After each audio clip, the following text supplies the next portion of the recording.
Well, hello and welcome to Bingewatch, the podcast where we take a look at the hottest new TV and film releases on streaming television platforms.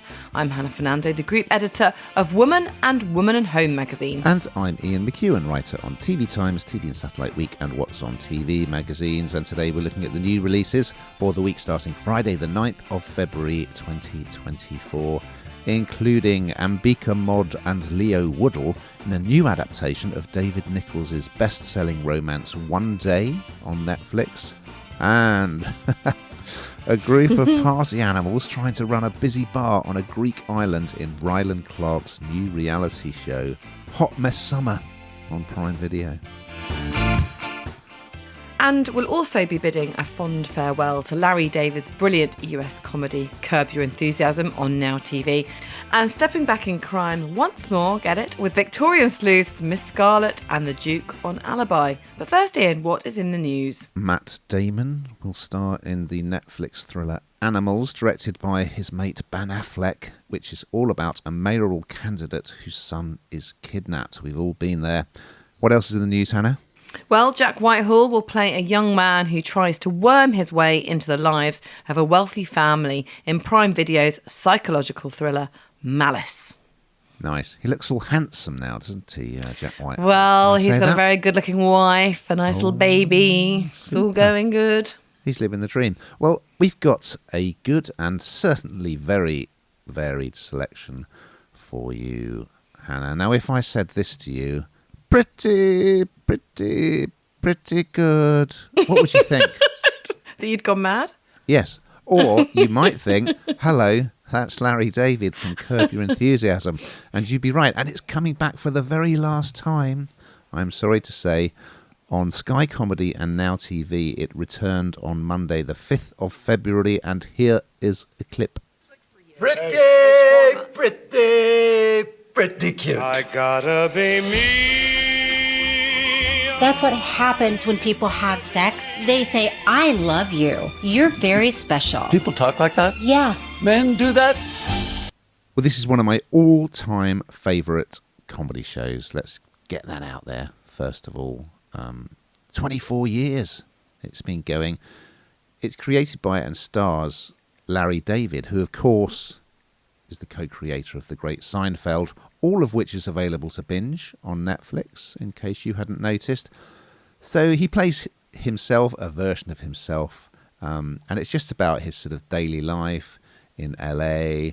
It's got a lot of his mates guest star in it, a lot of celebrities play themselves in it over the years, and it's really about him kind of getting into scrapes, getting very annoyed by sort of social situations, or that's it, really. I mean, it's like they said Seinfeld was they called it famously the show about nothing. And this is just about Larry going about his daily life and just getting really annoyed by things and getting into just terrible situations. There's a lot of embarrassing, sort of socially awkward situations because of his insistence on sticking to his guns on certain things. So anyway, if you haven't watched it, you should definitely take a look, because I think it's a superb comedy. So we're returning, alas, for the final time. It's the 12th and final series. He's 76 now, Larry David. He's looking pretty good. And so as we return, now I've missed a few series, I must admit, so I wasn't familiar with what was happening as we return. So in episode 1, he's been invited to the birthday party of a rich businessman in Atlanta, and he has created this show called Young Larry. And for reasons that I won't go into, he was forced to cast this particular actress in it. And she's very annoying, and she's become a big star. He goes to this birthday party, and yes, things, of course, inevitably things go wrong. And even though he's been told he must be cordial is the key in order to get his appearance fee, naturally, things start to unravel pretty quickly. So you've got another sprinkling of celebs this time around. You've got Conan O'Brien, you've got Sienna Miller, Steve Buscemi, Tracy Ullman, of course, is she's in it. She plays Larry's current girlfriend. She's very funny. Although I am a massive Curb fan, what I will say is perhaps it's time for it to go, because I did find episode 1, it was quite shouty, and like the first sort of set piece was Larry having a sort of screaming fit because Siri in his car won't understand where he wants to go to. I mean, I don't think that's particularly groundbreaking, but there is some good stuff in there. So yeah, I shall be sorry to see it go. I have absolutely loved it. Go back and watch it. There's so much good stuff in the previous series. But yeah, perhaps its time has come. Hannah, are you a Curb fan? It's funny, isn't it? Because it's just quite grumpy. And when you kind of read interviews with him, he talks about why it's coming to an end and how he has to go back to being the real him and the nice, kind, patient person that he really is. Yeah. Yeah, right. He's playing himself. I think it's good to go on high, isn't it? I mean, we'll all miss it, and it is very, very funny. And it's testament to how good it is to get the big names that he's getting on the show.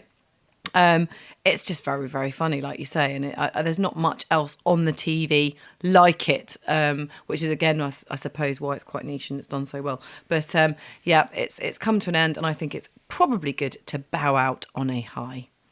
Next up, it's this week's big new release, a romantic drama series landing on Netflix on Thursday, the 8th of February.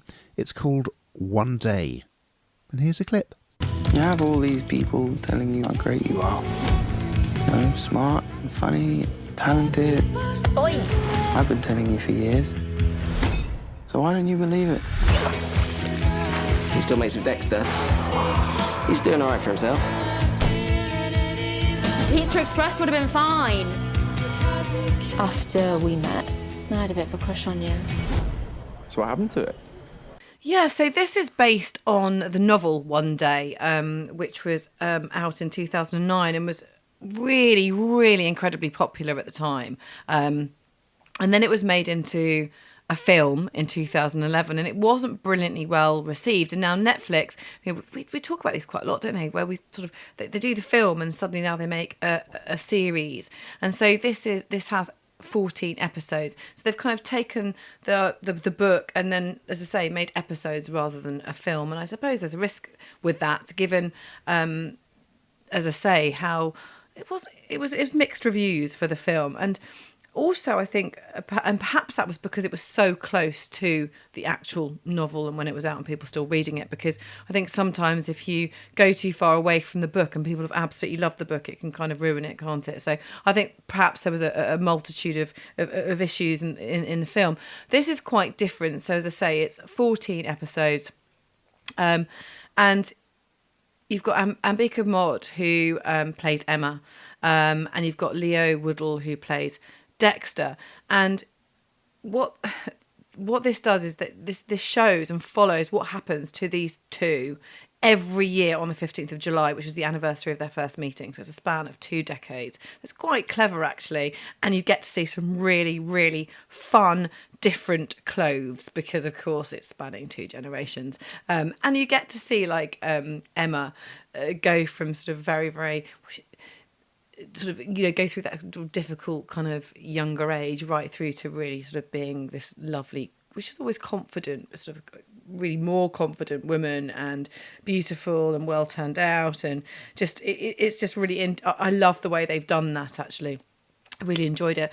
And these two people are so completely different. So Emma is, this sort of bright young thing that wants to change the world, or she says the corner of the world that she might live in. And Dexter is this bit of a playboy. The girls love him. And they sort of fall together on the night of their graduation, and they go back to her flat, and it was sort of a kind of question the idea that how in one moment your life can change. So sort of a minute before or a second before, that person wasn't in your life, and then a second later they become somebody that you become really good friends with, and then possibly later on even have a relationship with. And they're so different, and they do say opposites attract, of course. And he's instantly attracted to her in a way that he finds her so interesting, and she's not fawning over him like other girls. She's completely different to the other girls that he's hanging around with. And as I say, every year you go back and see, what their lives are doing together. And I actually haven't read the book, but now watching the first episode of this, I want to go and read the book. I think it's right up my street. I think it's completely what I would love to read. I think these two do a really good job. I haven't seen the film, but for me, this is just, and the music, the soundtrack, that's something else I need to say. The soundtrack, I really enjoyed the soundtrack. It's really fun. It's done in a way that Netflix, it feels like a big production. It feels, you're kind of living the moment, and it's exciting, and you can imagine the emotions she's going through and how different these two people are. I actually really enjoyed the first episode, and it's made me want to read the book. What did you think, Ian? I enjoyed it. Wasn't particularly expecting to, and I haven't read the book, and I didn't see the Anne Hathaway film. 14 episodes is quite a lot, though, I have to say. But yeah, episode 1, I really enjoyed it, and Leo Woodall was in The White Lotus, and it very much seems like this is really launching him. There's a lot of stuff in the Sunday supplements, interviews with him. I think he looks sort of like the sweet spots between Damon Albarn of Blur and Chris Hemsworth. He's very good looking, and he's well cast. He's the posh boy, and they're at Edinburgh Uni, and sort of Edinburgh is one of those unis where posh people who couldn't get into Oxbridge go, isn't it? And it looks like a sort of May ball. It's their graduation ball, and they just get chatting, and yeah, as you say, they end up back at hers, and it's really convincingly done. That it's not forced, it's not super saccharine, that they're both a bit awkward, and they're from different backgrounds, and in fact his parents turn up the next day in a Jaguar, and his dad is played by Tim McInerney, of course, who was in Blackadder and has been in a Richard Curtis movie, and this has got a touch of the Richard Curtis romantic vibe about it, but I still felt it's very naturalistic, very believable, and it's a clever idea, isn't it? Just checking in with them on one day of the year and then going forward 3 times. So really interesting, and it's going to be challenging as well, I imagine, for them to play those characters just changing slightly year by year by year. So I did enjoy it actually. I thought it was, and I thought both leads were very, very good in their role. We're turning the clock back next, Hannah, over on Alibi, arriving on Wednesday the 7th of February. It's the return of the Victorian crime drama Miss Scarlet and the Duke. And here's a clip. You are good, Detective Eliza, very good. And whatever happens from here, you'll find a way to make it work. You always do. You're just saying that so that I pay for dinner tomorrow evening. I wasn't aware that we were due to dine. Well, the last Wednesday of every month we dine, and that just happens to be tomorrow. Series 4, I think, for this one. I went back in the day. I went over to, it used to be shot in Ireland, and I went over to chat to them on set just outside Dublin. And it seems to have, I think it struck a chord internationally because it keeps getting renewed, and I suspect it's one of those British shows that just really sells well into other territories. Anyway, it stars Kate Phillips as Eliza Scarlet, who is a private detective, and Stuart Martin, who was in Jamestown many years ago. He plays William Duke Wellington, who is he's from Glasgow, but he's a London detective policeman in the Victorian era. So it's a sort of I guess it's kind of like you could say it's like the Victorian version of Moonlighting, because there's a very much a will they, won't they romance between the two. They've actually known each other since childhood, but yeah, it's very will they, won't they. It looks great. I mean, the costumes are fantastic. And then they have these unusual sort of cases from the Victorian London underworld, starting with this new series starts with an alleged burglary and shooting at a high-class brothel. And as we rejoin, Eliza has taken over a rival detective agency called Nash & Sons, but that's not going particularly well. What's notable, it's always good this, I think it's really well written, it's really great production values. In this new series, they're going to have a sort of origin story episode, because back in the day, Eliza's father, who was like a sort of cutting edge forensic type detective who kind of taught her the ropes and inspired her to go into, crime solving. He took young William in when he was a young lad who came down from Glasgow. So we're going to go back 12 years to when he arrived at their home and, just basically see what happens. And certainly when he turns up, he's not particularly well-mannered and she is not hugely impressed. So I'm invested in this because, I did go and see them on set, and they're both delightful and really good actors, I think, as well. And they get good guest cast and so on. And so I am invested in this, but I think it's great, and I'm really pleased that it's doing so well, and it keeps coming back, and I hope it continues to. Is this one for you, Hannah? I quite like it because, of course, this is two women, isn't it? And it's kind of frowned upon to a degree. It should be men running investigations, shouldn't it? What are these pesky women doing here? And I quite like that sort of that element to it. I think it's done very well. I mean, we've talked so much, haven't we, about crime dramas, and there seem to be so many around. But I don't know, this has got sort of something. It's very authentic. There's something a bit different about it. And I like the way the characters work together. So yeah, I enjoyed it, and as I say, the women power there. Yeah, I'm all for it. Okay, we're going to finish on Prime Video with a new reality show which arrived on Wednesday, the 7th of February. It's called Hot Mess Summer, and here's a clip. Welcome to the Greek island of Zante, a perfect paradise. Home to some of the most astonishing parties on the planet. And some of the biggest liabilities that always take things a bit too far.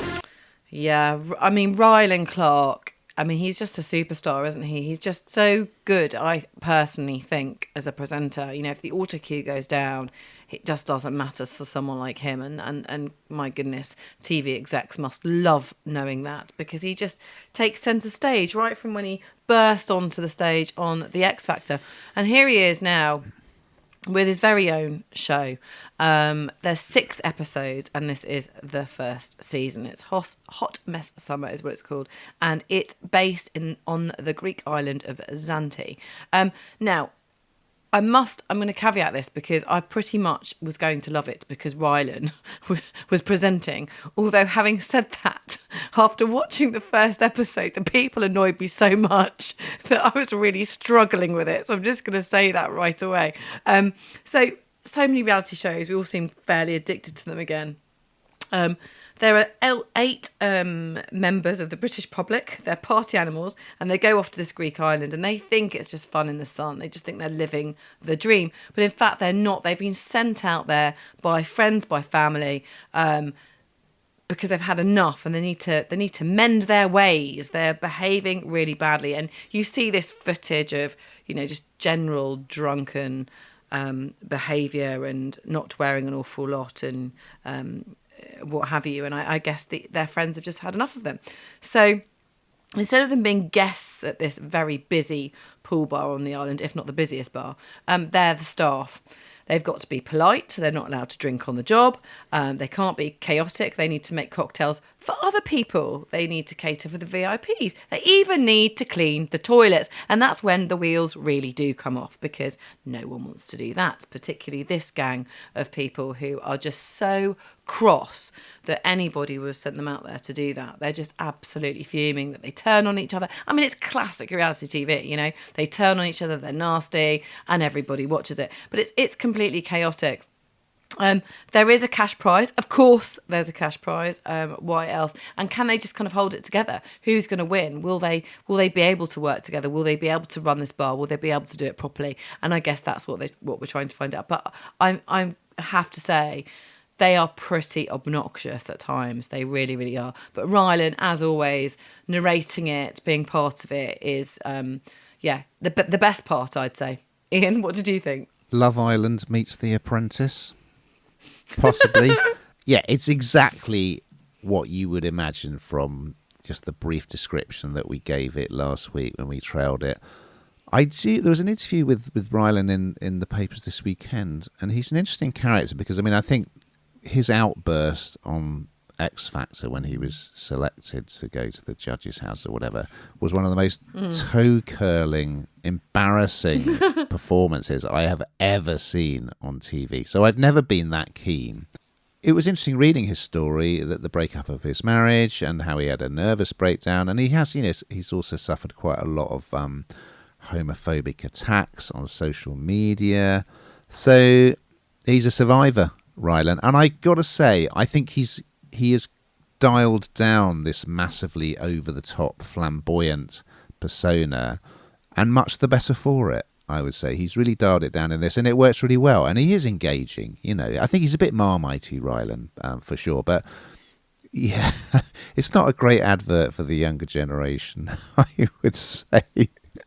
This, I mean, they're immediately jumping into bed with each other. Each of them, like one of them describes it as he's the player, and then there's the guy who always gets in fights. They're an absolutely great selection of humanity, and of course, it's all gonna kick off big time. And there's this bar owner trying to teach them how to do the job, and as soon as his back is turned, they're necking the booze. So yeah, it's going to be absolute carnage. And I thought it would. I knew exactly what it was going to be like. It was perfectly entertaining and fine. So if you like Love Island and that kind of thing, this will be right up your street. Now, Hannah, we've got to that time where we find out what you've been binge watching on for the past week. So please reveal all. Went to see Wonka. Absolutely brilliant. But also, while I was folding the washing, I stumbled across Undercover Cops. And about 2 hours later, with the washing all folded, there was me still sat there watching it. On repeat. Oh, well, I say on repeat, just, back to back, literally binge watching. So brilliant. I absolutely love it. Alongside another one that came on shortly after, which was people that went into other houses where they weren't paying their rent anymore, and this is complete abuse, and just one of those afternoons I spent. Thoroughly enjoyed it. On Netflix, I've been watching a couple of sports documentaries. Actually, there's a really good one about NASCAR, which I guess is sort of, well, it's America's big motor racing sport where they do 500 laps around an oval circuit. That's worth checking out. And of course, on E4, Below Deck Down Under has started, and I've been hugely enjoying that. Now, we've just got time to look ahead to next week's offering. So what are we going to be reviewing, Hannah? Well, brilliantly, Clarkson, May and Hammond are back to recreate a classic race across the Sahara as the Grand Tour returns on Prime Video. And another star from The White Lotus, Jennifer Coolidge. Oh, she's great. Well, she plays a fortune teller in the comedy drama Life and Beth on Disney+. So very much looking forward to those and much, much more. But in the meantime, listeners, keep watching.